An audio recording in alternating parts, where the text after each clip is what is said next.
learners, welcome to this session. In the first session we have discussed crimes involved in human trafficking, where we have said that a person who has been trafficked is not an accused or somebody who is a violator of law and should be punished by the law, but that person is someone whose human rights are violated, whose fundamental rights are violated, whose statutory rights have been violated. So that person needs protection by the court of law, by the entire criminal administration system, and should be rehabilitated and reintegrated in the society. So now in the second part we will also discuss the other kinds of crimes which are there in cases of human trafficking. So we have discussed hurt, grievous hurt. Now we will discuss the other kinds of crimes. Section 339 talks about wrongful restraint. Whoever voluntarily obstructs any person so as to prevent that person from proceeding in any direction in which that person has a right to proceed is said wrongfully to restrain that person. There is one exception to it: the obstruction of a private way over land or water which a person in good faith believes him to have the lawful right to obstruct is not an offense within the meaning of this section. So wrongful restraint is there because you are confined in an area. You are not allowed to move out of the four walls. So you have a right to run away from that place, but you are living in captivity, so you cannot move. Your freedom of movement has been restrained. So this section will be applicable. Wrongful confinement is there in section 340 of the Indian Penal Code. Whoever wrongfully restrains any person in such a manner as to prevent that person from proceeding beyond certain subscribing limit is said wrongfully to confine that person. If you confine that person in a room, I am not allowing you to move out of that brothel house. I am confining you to a particular room. Then section 340 will be applicable. Wrongful confinement for 3 or more days is there in section 343 of Indian Penal Code. Whoever wrongfully confines any person for 3 days or more shall be punishable with imprisonment of either description for a term which may extend to 2 years, or with fine, or with both. Section 344 talks about wrongful confinement for 10 or more days. Whoever wrongfully confines any person for 10 days or more shall be punished with imprisonment of either description for a term which may extend to 3 years, and shall also be liable to fine.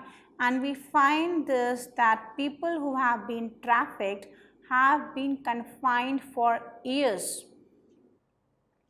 in a factory, in a brothel, in a hotel, in a public space. So this happens that a person who has been trafficked cannot move. Section 346 talks about wrongful confinement in secret. Whoever wrongfully confines any person in such manner as to indicate an intention that the confinement of such person may not be known to any person interested in the person so confined, or to any public servant, or that the place of such confinement may not be known to or discovered by any such person or public servant, as herein before mentioned, shall be punished with imprisonment of either description for a term which may extend to 2 years, in addition to any other punishment to which he may be liable for such wrongful confinement. Section 347 talks about wrongful confinement to extort property or constrain to illegal act. This part is applicable in cases of human trafficking. Whoever wrongfully confines any person for the purpose of extorting from the person confined or from any person interested in the person confined any property or valuable security, or of constraining the person confined or any person interested in such person to do anything illegal, or to give any information which may facilitate the commission of an offence, shall be punished with imprisonment for either description for a term which may extend to 3 years, and shall also be liable to fine. So, I keep your children and tell you to do hazardous work. I take your children, just get a paper signed from you, and then I exploit them. I take your child or your girl for marriage, and then I make use of that person for sexual offenses or for other illegal crimes related to a person. Section 349 talks about force. A person is said to use force to another if he causes motion, change of motion, or cessation of motion to that other, or if he causes to any substance such motion or change of motion or cessation of motion as brings that substance into contact with any part of that other's body, or with anything which that other is wearing or carrying, or with anything so situated that such contact affects that other's sense of feeling, provided that the person causing the motion or change of motion or cessation of motion cause that motion, change of motion, or cessation of motion in one of the 3 ways defined: by his own bodily power, by disposing any substance in such a manner that the motion or change of cessation of motion takes place without any further act on his part or on the part of any of that other person, by inducing any animal to move, to change its motion, or to cease to move. So, if I use my body power, or I take a substance and then I just move it, I change the motion of that substance, or I induce an animal to move. Criminal force is there in section 350. Whoever intentionally uses force to any person without that person's consent in order to committing of any offense, or intending by the use of such force to cause, or knowing it to be likely that by the use of such force he will cause injury, fear, or annoyance to the person to whom the first force is used, is said to use criminal force to that other. Criminal force is used in cases of sexual offenses, in cases of labor exploitation, in cases of hazardous employment, in cases of children, in cases, where out of your vulnerability, I can just exploit you. Section 351 talks about assault. Whoever makes any gesture or any preparation intending or knowing it to be likely that such gesture or preparation will cause any person present to apprehend that he who makes that gesture or preparation is about to use criminal force to that person, is said to commit an assault. But mere words do not amount to an assault, but the words which a person uses may give to his gestures or preparations such a meaning as may make those gestures or preparations amount to an assault. So, in cases of trafficking where you just exercise force or criminal force or assault to overpower the other person, to force that person to just listen to you and do whatever he wants you to do, or something which is illegal, something which is without your consent, and somebody wants that you should just agree to whatever he says. It may be, that he's asking for some organ. It may be that he wants you to work in his house as domestic help. It may be that you are forced to work in a factory. It may be that you may be forced to work in hazardous employment. And it can also be that you are drugged so that you do not say no, or you are not in your senses, so you cannot give your consent, or you cannot retaliate to the other person. Section 354 talks about assault or criminal force to women with intent to outrage her modesty. Whoever assaults or uses criminal force to any woman, intending to outrage or knowing it to be likely that he will thereby outrage her modesty, shall be punished with imprisonment of either description for a term which shall not be less than 1 year, but which may extend to 5 years, and shall also be liable to fine. In cases of sexual offences, this section is applicable. Sexual harassment and punishment for sexual harassment has been given under section 354A. A man committing any of the following acts: physical contact and advances involving unwelcome and explicit sexual overtures, or a demand or request for sexual favors, or showing pornography against the will of a woman, or making sexually colored remarks, shall be guilty of the offense of sexual harassment. So very important, any person can contact physically, can advance unwelcome or sexual overtures, or can ask or demand or request for sexual favors, show pornography material against the will of the woman, and make comments or remarks, will be guilty of an offense of sexual harassment. And in cases of trafficking, this is seen even in cases of labor trafficking, in cases of children and in cases of women. This is seen that they have been abused. Any man who commits the offense specified in clause 1 or clause 2 or clause 3 of subsection 1 shall be punished with rigorous imprisonment for a term which may extend to 3 years, or with fine, or with both.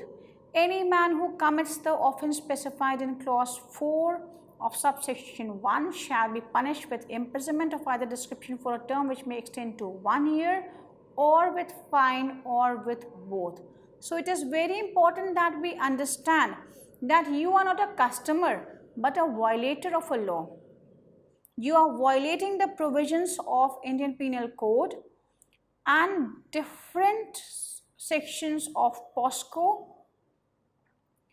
Juvenile Justice Act, the labor laws, and still you call that, okay, no, I am not a trafficker or not a person or not an accused in a crime, but I am a customer. So if you are violating the law, you are not a customer. You are a person who should be convicted by the court of law. Section 354B talks about assault or use of criminal force to women with the intent to disrobe. Any man who assaults or uses criminal force to any woman or abets such act with the intention of disrobing or compelling her to be naked shall be punished with imprisonment of either description for a term which shall not be less than 3 years, but which may extend to 7 years, and shall also be liable to fine. In cases of sexual offenses, in cases of trafficking, we find this even with small children. So this section is applicable on all these people who are so-called customers. Section 354C talks about voyeurism. Any man who watches or captures the image of a woman engaging in any private act in circumstances where she would usually have the expectation of not being observed either by the perpetrator or by any other person at the behest of the perpetrator, or disseminate such image shall be punishable on first conviction with imprisonment for either description for a term which shall not be less than 1 year, but which may extend to 3 years, and shall also be liable to fine and be punished on a second or subsequent conviction with imprisonment of either description for a term which shall not be less than 3 years, but which may extend to 7 years, and shall also be liable to fine. So this is a very important section added by criminal law amendment. And we have spoken about the consent of a woman. So even if she is a prostitute, still if she says no, that should have a meaning. For the purpose of this section, private act includes an act of watching carried out in a place which in the circumstances which would reasonably be expected to provide privacy, and where the victim's genitals, posterior or breast are exposed or covered only in underwear, or the victim is using a lavatory, or the victim is doing a sexual act that is not of a kind ordinarily done in public, where the victim consents to capture the image of any act but not to their dissemination to third persons, and where such image or act is disseminated, such dissemination shall be considered an offense under this section. And this is why we need to train our children about cyber crimes. And the use of technology has to be very limited in a focused way with proper training and awareness. So even if you have given consent, but that consent is only for a particular person and not for the public at large. When you go to a public place, you use a washroom, or you just use a changing room or a hotel, then your privacy should be protected. If your privacy is not being protected, and if there are hidden cameras, transparent glasses, and other devices to capture such moments, then this section will be applicable. Stalking is mentioned under section 354D. Any man who follows a woman and contacts or attempts to contact such woman to foster personal interaction repeatedly despite a clear indication of disinterest by such woman, or monitors the use by a woman of the internet, email, or other forms of electronic communication, commits the offense of stalking.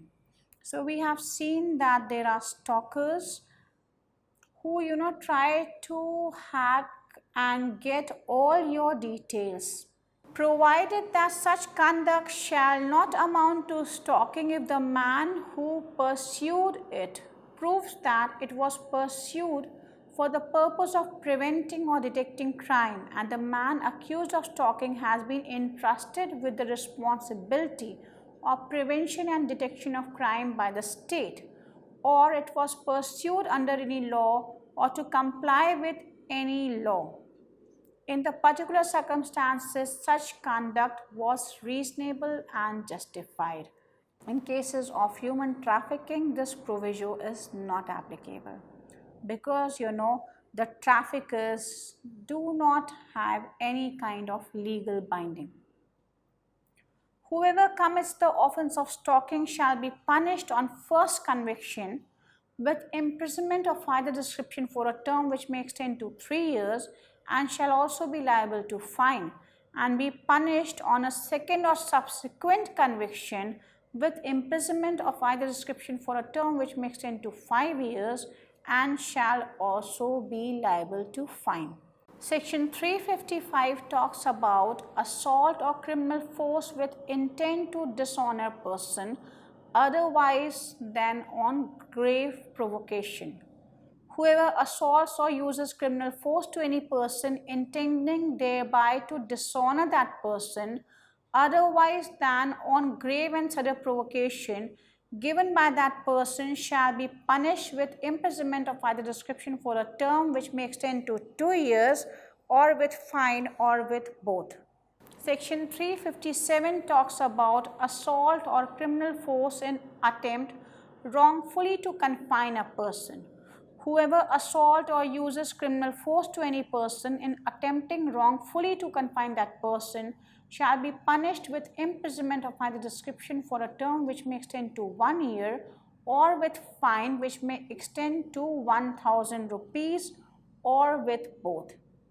Kidnapping has been defined under section 359.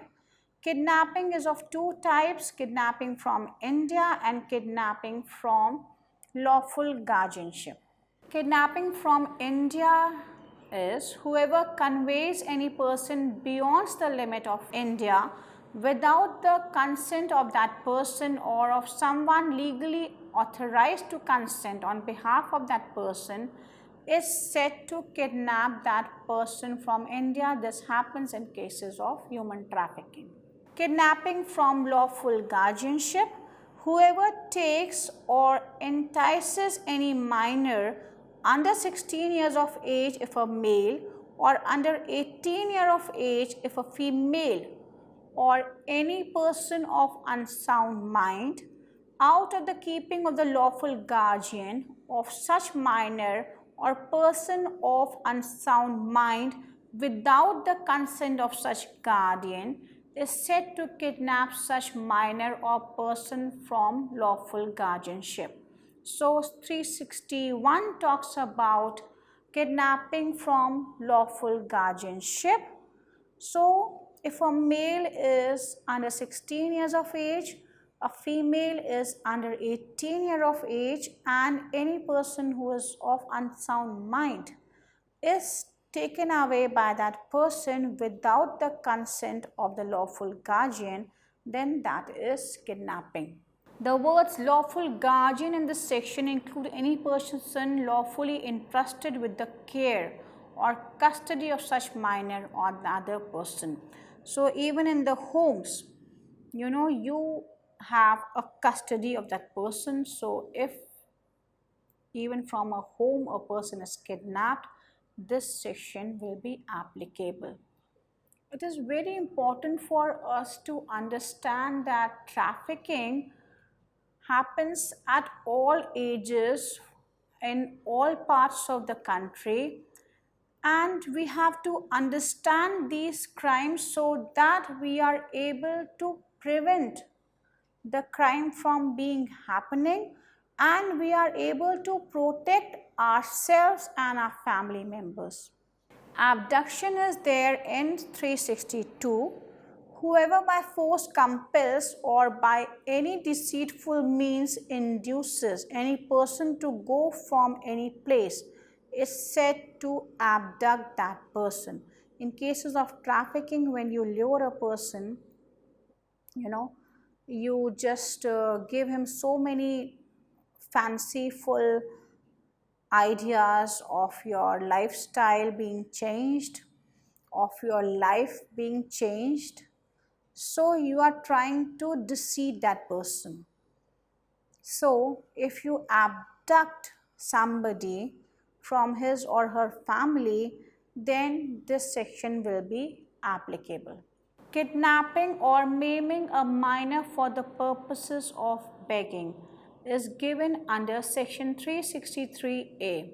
Whoever kidnaps any minor or not being the lawful guardian of a minor, obtain the custody of the minor in order that such minor may be employed or used for the purpose of begging, shall be punishable with imprisonment of either description for a term which may extend to 10 years and shall also be liable to fine. Whoever maims any minor in order that such minor may be employed or used for the purpose of begging shall be punishable with imprisonment for life and shall also be liable to fine. Where any person not being the lawful guardian of a minor employs or uses such minor for the purposes of begging, it shall be presumed unless the contrary is proved that he kidnapped or otherwise obtained the custody of that minor in order that the minor might be employed or used for the purpose of begging. So these people are not the customers. These people are not the people who are providing them employment, but are violators of the law and should be handled strictly. In this section, begging means soliciting or receiving alms in a public place, whether under the pretense of singing, dancing, fortune telling, performing tricks, or selling articles or otherwise. Entering on any private premises for the purpose of soliciting or receiving alms, exposing or exhibiting with the object of obtaining or extorting alms by any sore wound, injury, deformity, or disease, whether of himself or any other person or of any animal. Using a minor as an exhibit for the purpose of soliciting or receiving alms. You must have seen small children or small babies, newborn babies with these beggars. Now we will understand section 365, which talks about kidnapping or abducting with the intent secretly and wrongfully to confine person. Whoever kidnaps or abducts any person with the intent to cause that person to be secretly or wrongfully confined shall be punished with imprisonment of either description for a term which may extend to 7 years and shall also be liable to fine. So we will continue with the other sections in the next session, but till then I would just like to tell you that now you have understood that that person who has been trafficked is not a criminal, not a offender, not a person who should be looked down upon. That person needs respect, that person needs care and protection by the law, by the people, and that person needs to be rehabilitated and reintegrated in the society because that person has suffered so much of injury, so much of abuse and trauma with the trafficker.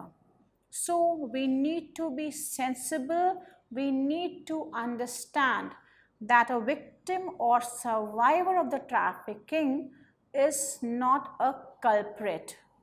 So instead of looking down upon them, we should have a sense of responsibility to make the systems in place so that people are not trafficked.